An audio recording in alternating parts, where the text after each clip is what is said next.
Bismillahirrahmanirrahim. Assalamualaikum warahmatullahi wabarakatuh, sahabat seiman.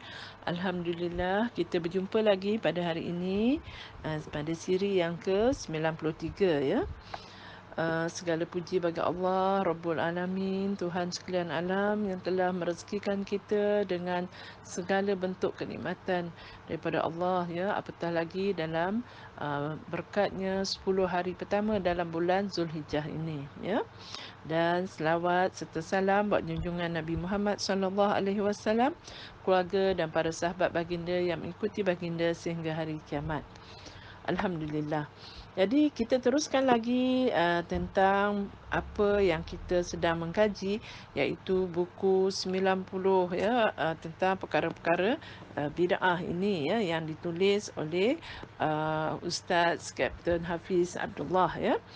Kita sambung pada hadis yang lepas yang telah kita ketahui bahawa Rasulullah sallallahu alaihi wasallam telah melarang kita melakukan perkara-perkara baharu di dalam urusan agama.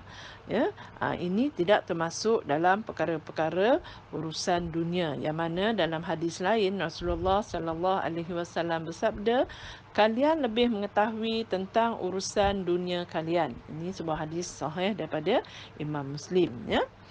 Jadi kita lihat apakah perkara yang baharu, iaitu di antaranya adalah perkara yang membantu pelaksanaan ajaran Al-Quran dan As-Sunnah itu sendiri.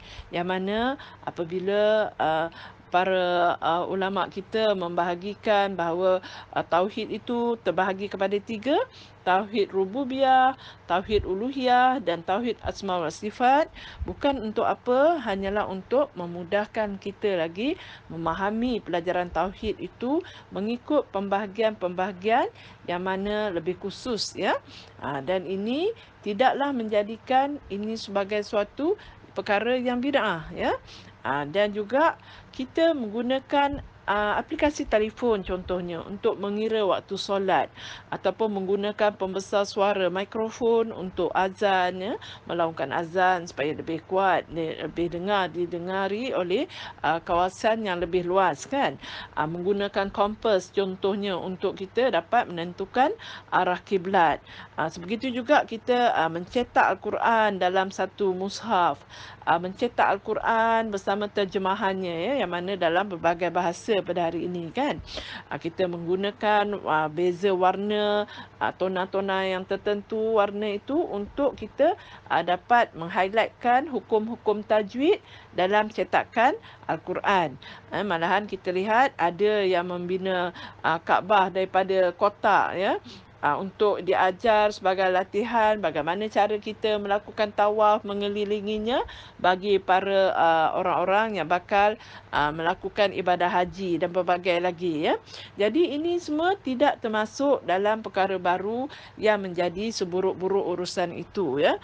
Kerana sebaliknya perkara-perkara baru yang kita cipta ini, ianya adalah untuk membantu pelaksanaan Al-Quran dan As-Sunnah itu sendiri ya.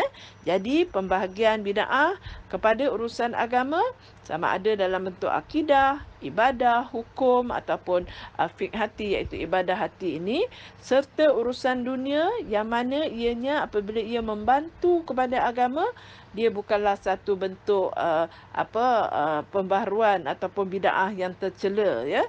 Kerana ini tetap berdasarkan kepada dalil-dalil Al-Quran dan As-Sunnah ya.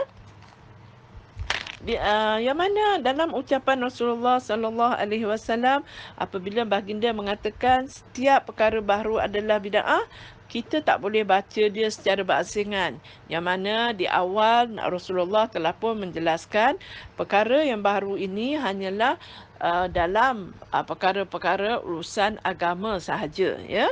Apabila kita baca secara berasingan, itulah timbul persoalan tentang urusan dunia yang baru, tentang perkara-perkara yang baru ni, apabila ianya untuk membantu pelaksanaan Al-Quran dan As-Sunnah, maka ini tidak menjadi sesuatu yang terlarang dan tercela. Sebaliknya, sekiranya pembaharuan itu dilakukan dalam ajaran agama Islam itu sendiri, sama ada di dalam konteks Al-Quran dan As-Sunnah, maka itulah yang dikatakan bid'ah yang tercela, ya. Jadi kalau kita lihat di sini, Rasulullah sallallahu alaihi wasallam menggunakan perkataan kullu, ya, iaitu setiap. Baginda tak perlulah lagi menggunakan perkataan satu persatu, "Oh, barang ni dilarang, yang macam ni larang, yang ni larang." Sebab perkara yang dilarang itu jumlahnya, perkara baharu itu pasti jumlahnya sangat banyak kan, tanpa had. Jadi mustahil bagi baginda untuk menyebut perkara dan melarang perkara-perkara yang baharu itu dalam hal agama satu persatu, ya. Oleh itu, jika kita menemui seseorang yang mencipta ataupun mengamalkan bid'ah dengan hujah, dia kata Nabi memang tak buat, tapi Nabi kata, Nabi tak kata pun jangan buat, kan. Ini kalau kita dapati orang-orang yang mengatakan perkataan yang begini, ini adalah bukti bahawa orang tersebut tu dia tak faham, dia tak memahami dengan baik tentang hadis larangan bid'ah ini, ya. Yang mana kesesatan itu hanya apabila kita lakukan dalam bab-bab agama, iaitu daripada Al-Quran dan As-Sunnah. Apabila kita melakukan inovasi terhadap kedua sumber utama ini, maka itu adalah bid'ah yang sesat. Sebaliknya, Rasulullah sallallahu alaihi wasallam mengatakan, apa saja dalam urusan dunia, maka kamu lebih mengetahuinya. Maka itu terpulang kepada kita untuk melakukan inovasi. Malahan ianya merupakan sesuatu yang terpuji, ya, kita melakukan inovasi untuk maslahat manusia seluruhnya, ya. Jadi kalau kita lihat di sini, ibadah ini bid'ah ini sangat penting untuk kita tekankan, kerana dia berkait rapat dengan keyakinan kita bahawa hanya Allah sahaja yang sepatutnya layak mensyariatkan akidah, ibadah, hukum ataupun ibadah hati, fiqh hati dalam Islam, ya.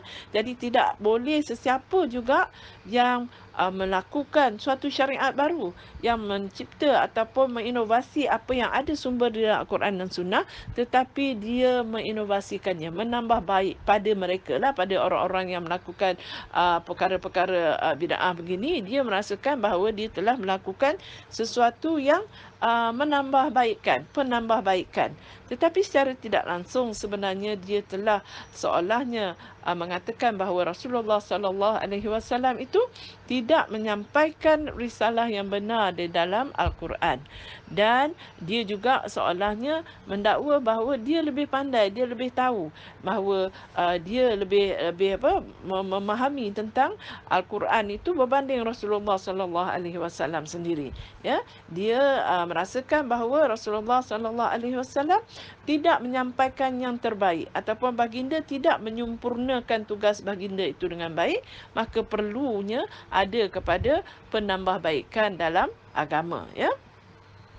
Jadi apabila seseorang itu mencipta ataupun meyakini dan mengamalkan akidah dalam bentuk akidah, ibadah ataupun hukum, ya, mengubah hukum ataupun ibadah hati yang baru, maka sesungguhnya dia telah menyelesihi sama ada satu atau lebih daripada semua yang disebut tadi itu, dan inilah bid'ah, kesesatan yang sangat nyata, ya.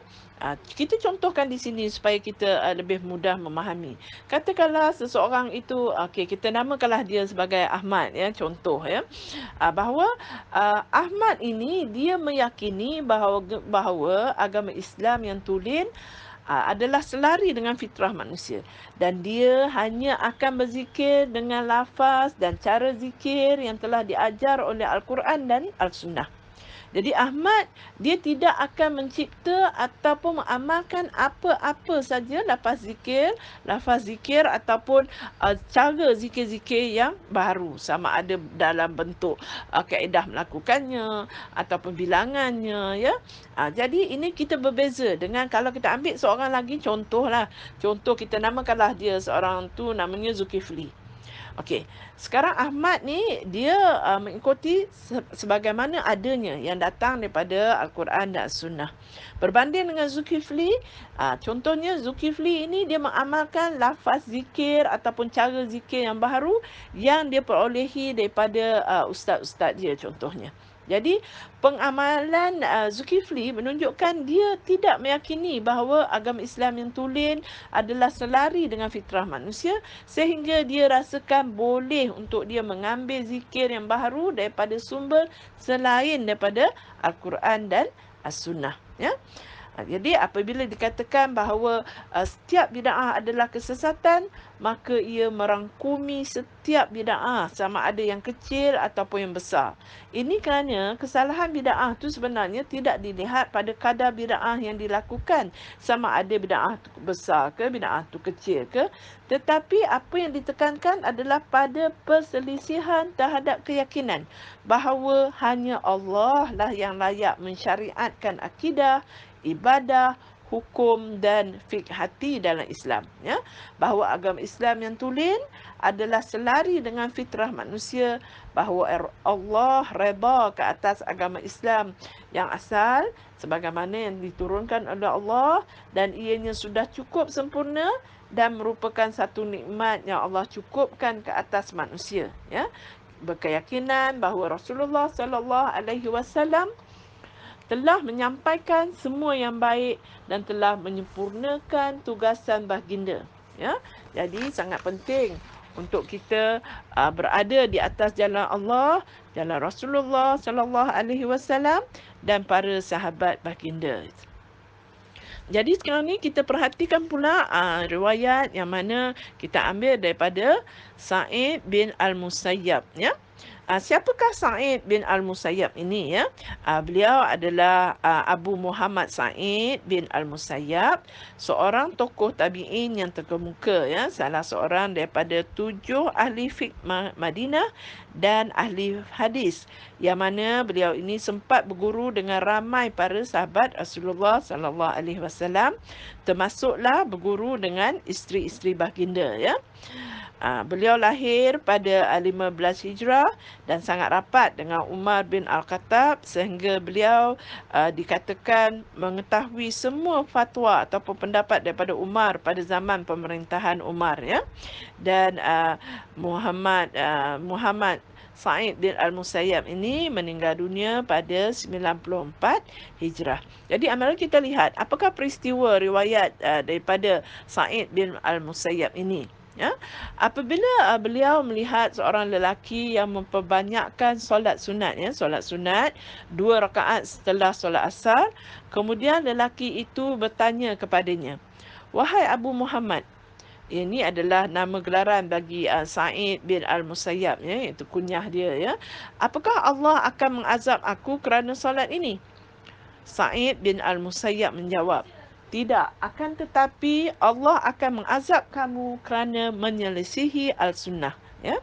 Ini adalah hadis yang hasan, ya, yang dikeluarkan oleh Al-Damiri dalam sunnahnya, ya. Dalam sunnahnya, iaitu ianya berdarjat jayyid. Jayyid adalah satu kedudukan yang mana lebih baik daripada darjat hasan, tetapi lebih rendah daripada darjat sahih, ya. Okey. Oleh sebab itu, apabila kita telah melihat daripada riwayat ini, jika ada orang yang bertanya, apakah salah dan saya ni akan masuk neraka ke kalau saya baca Al-Fatihah sempena berita kematian? Ya, ini yang lazim kita dapati, ya. Ataupun ada yang mengatakan, apakah kami ni salah akan masuk neraka kerana majlis tahlil? Padahal majlis ini tak lain hanyalah membaca surah Yasin, berzikir, berselawat dan berdoa kepada Allah. Atau ada yang bertanya, apakah kalau macam tu orang-orang tua kita dahulu, orang tua kami tu semuanya salah dan akan masuk neraka kerana telah sekian lama membaca zikir, selawat dan doa di antara solat-solat tarawih, ya.